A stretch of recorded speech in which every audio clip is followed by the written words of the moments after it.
Welcome to our explainer. Today, we are going to tackle a problem that hits all of us.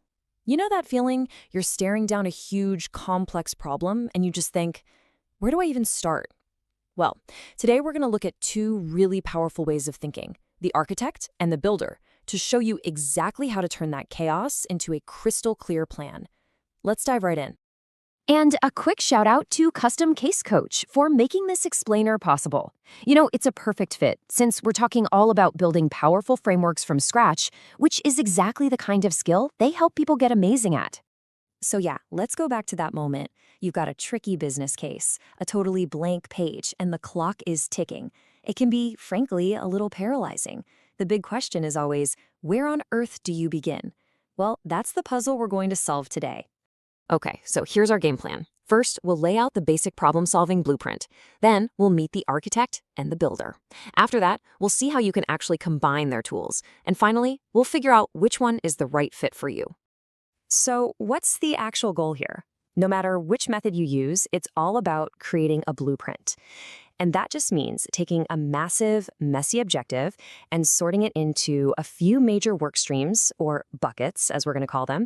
It's that structure that turns the chaos into a plan you can actually follow. All right, let's jump into our first method. It's time to meet the architect. This is what we call the structure-down approach. It's all about starting with the big picture, the grand design, and then working your way down into all the little details. So, what does structure down really mean? It's a top-down method.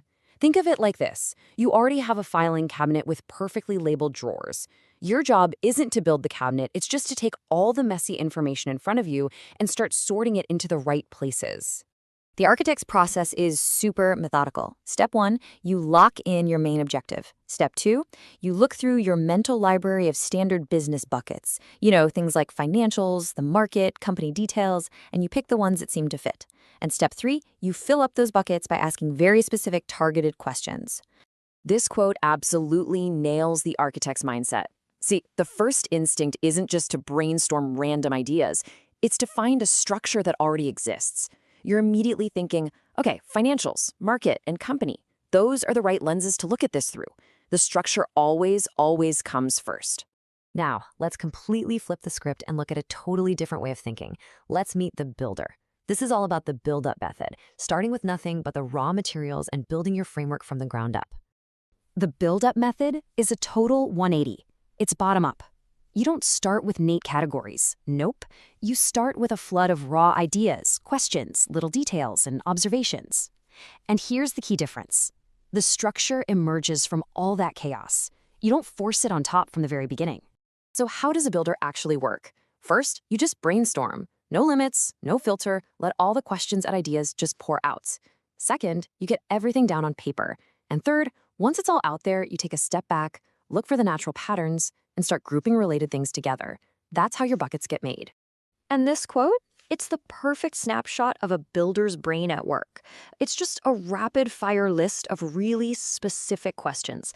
You're not thinking about a big market assessment bucket yet. You're just thinking, hey, is the market even growing? The category, the bucket, that comes way later. Okay, seeing these two side by side is where it really clicks. The architect is top-down. They start with the structure, and that tells them what questions to ask. The builder is bottom-up. They start with a flood of questions, and that's what eventually creates the structure.